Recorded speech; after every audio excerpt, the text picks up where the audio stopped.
Jeg er mormor, og jeg vil gerne læse en historie for jer. I dag der har jeg valgt den, der hedder Viggo med de store ører. Den her bog er kommet ind i vores familie i 1996, så den er jo blevet læst mange gange. Viggo med de store ører. Der var engang en dreng, der hed Viggo. Han havde kæmpe store ører, så han kunne høre alting i hele verden. Han kunne høre pingvinerne dække bord på Sydpolen. De skulle holde fødselsdagsfest. Han kunne høre startskuddet til det store kænguru-væddeløb i Australien. Han kunne høre det rumle i maven på en sulten løve i Afrika. Og han kunne høre en papegøjemor i Amazonas lære sine børn at snakke. Men der var noget, han allerbedst kunne lide at høre. Det var, når hans mor og far spillede musik. Mor spillede violin, og far spillede tuba. Viggos mor og far spillede i et stort orkester, og sommetider gav orkestret koncert ude i byen. Så plejede de at ringe til tykke tante Gurli og spørge, om hun ville være babysitter. Hun sagde næsten altid ja, for hun syntes, det var enormt hyggeligt at være sammen med Viggo. Dyt, dyt. Viggos far var utålmodig. Nu må vi skynde os, ellers kommer vi for sent til koncerten. Da mor og far var kørt, viskede tante Gurli til Viggo. Nu skal vi tage ud i køkkenet. Først et par æg, og så lidt sukker, sang tante Gurli, mens hun dansede omkring i køkkenet. Hun dansede altid, når hun var ved at bage en kage. En time efter var kagen færdig. Tante Gurli tog den ud af ovnen, mens Viggo satte tallerkener på bordet. Du laver verdens bedste kage, sagde Viggo. Stønnede tante Gurli. Hun havde spist så mange tykke stykker kage, at hun næsten ikke kunne snakke. Da Viggo var gået i seng, sang tante Gurli en godnatsang for ham. Godnat, sagde Viggo og gav hende et stort knus. Godnat og sov godt, lille Viggo, sagde tante Gurli. Og så gik hun ned i stuen for at hygge sig med en kop te og en spændende bog. Men uden for huset luskede 2 skumle skurke rundt. Den ene hed Tim, og den anden hed Tom.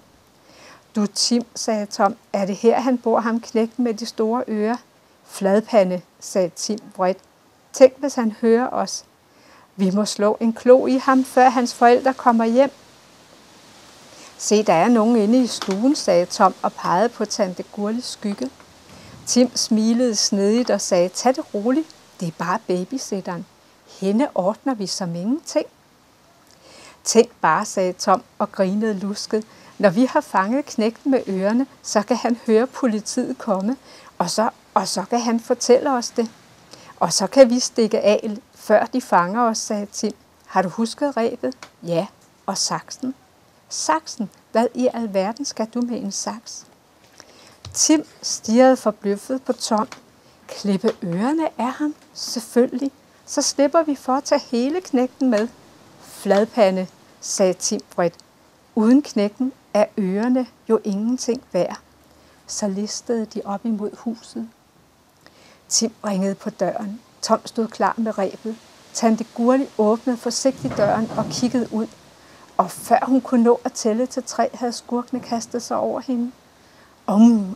Var det eneste, hun kunne sige, da hun blev bastet og bundet for foden af trappen. Knirk, knik, sagde det, da Tim og Tom sneg sig op ad trappen til Viggos værelse. Tyvene åbnede forsigtigt døren. Viggo snork sov. Han var langt inde i drømmeland. De listede hen mod sengen og Viggo, men lige da de skulle til at slå en klo i ham, kom Tom til at træde på kattens hale.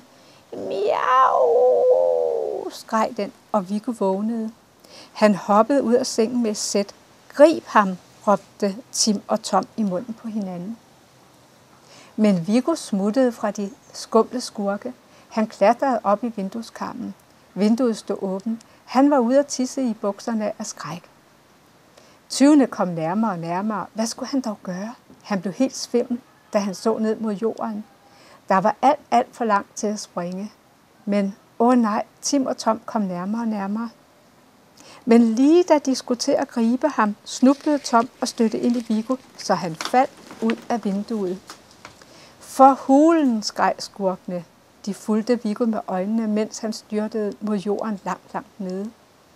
Viggo faldt og faldt og faldt.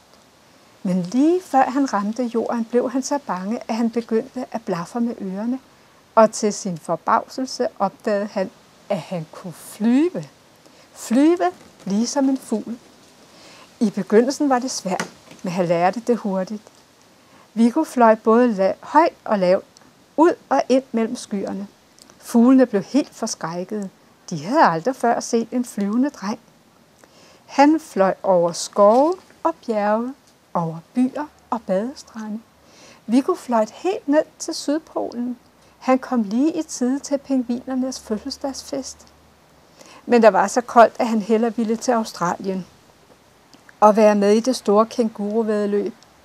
Så fløj han til Afrika, hvor løven netop var færdig med sin frokost. Og til Brasilien. Her mødte han nogle papegøjebørn, som lige havde lært at snakke. De spurgte Viggo, om han ville sove hos dem. Viggo sagde ja tak, for han var træt af at have fløjet så længe. Da Viggo var fløjet ud af vinduet, blev Tim og Tom meget nervøse. Vi må skynde os bort. Ingen vil tro et ord af, hvad vi har oplevet. Men i mellemtiden var tante Gurli sluppet fri af sine reb. Da skurkene kom ud af Viggos værelse, stod hun klar med en tung stegepande. Hun havde lige hamret panden i panden på 20. da Viggos mor og far kom hjem.